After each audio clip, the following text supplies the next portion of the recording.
শেষ হয়ে এলো ২০২৫ খ্রিস্টাব্দ।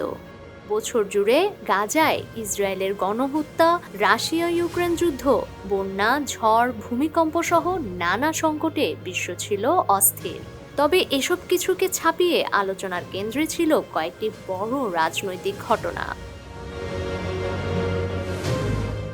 এর মধ্যে সবচেয়ে আলোচিত ঘটনা নিউ ইয়র্ক সিটির মেয়র নির্বাচনে জোহরান মামদানির জয়। গত ৫ নভেম্বর ৩৪ বছর বয়সী মামদানি নিউ ইয়র্কের ১১১তম মেয়র নির্বাচিত হন।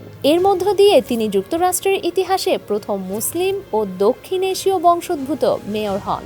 একই সঙ্গে তিনি গত ১০০ বছরের মধ্যে নিউ ইয়র্কের সর্বকনিষ্ঠ মেয়র। স্বতন্ত্র প্রার্থী ও সাবেক গভর্নর অ্যান্ড্রু কুমোকে পরাজিত করে মামদানির জয় মধ্যবিত্ত ও নিম্ন মধ্যবিত্তের রাজনৈতিক ক্ষোভের প্রতিফলন হিসেবে দেখা হয়। বিশ্লেষকদের মতে এই ফলাফল মার্কিন প্রেসিডেন্ট ডোনাল্ড ট্রাম্পের রাজনীতির জন্য বড় ধাক্কা। নির্বাচনের পর ভাষণে মামদানি বলেন, নিউ ইয়র্কে মানুষ পরিবর্তনের পক্ষে রায় দিয়েছে। তিনি বলেন, আমরা একটি রাজনৈতিক রাজবংশকে উৎখাত করেছি। আবেগঘন বক্তব্যে তিনি মা, বাবা ও স্ত্রী রামদুয়াজির প্রতি কৃতজ্ঞতা জানান। তার মা চলচ্চিত্র নির্মাতা মীরা নায়ার এবং বাবা রাষ্ট্রবিজ্ঞানী মাহমুদ মামদানি। বছরের শুরুতেই আন্তর্জাতিক আলোচনায় আসে ডোনাল্ড ট্রাম্পের শুল্ক নীতি। চীনের ওপর ১০০% এবং ভারতের ওপর ৫০% শুল্ক আরোপ করেন তিনি। ভারতের ক্ষেত্রে রাশিয়া থেকে তেল কেনার অভিযোগে অতিরিক্ত ২৫% শুল্ক আরোপ আন্তর্জাতিক বাণিজ্যে উত্তেজনা সৃষ্টি করে।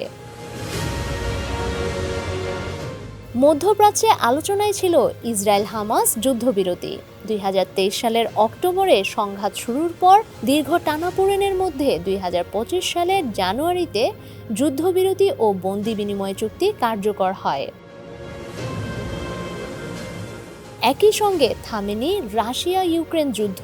২০২২ সালে শুরু হওয়া এই সংঘাত ২০২৫ সালেও চলমান ছিল। একাধিক দফায় আলোচনা হলেও আসেনি স্থায়ী কোনো সমাধান। দক্ষিণ এশিয়ায় পেহেলগাম হামলার পর ভারত পাকিস্তান সম্পর্কের আরও অবনতি ঘটে। এই প্রেক্ষাপটে ট্রাম্পের যুদ্ধ থামানোর আহ্বান ও নোবেল শান্তি পুরস্কারের দাবিও আলোচনায় আসে। এছাড়া ইরানকে ঘিরে পরমাণু চুক্তি বিতর্ক, সুদানের সহিংসতা, যুক্তরাষ্ট্র ইসরায়েলের হামলা, অ্যাপস্টেইন ফাইল প্রকাশ সহ নানা ঘটনা ২০২৫ সালকে বিশ্ব রাজনীতিতে এক স্মরণীয় ও উত্তাল বছরে পরিণত করেছে।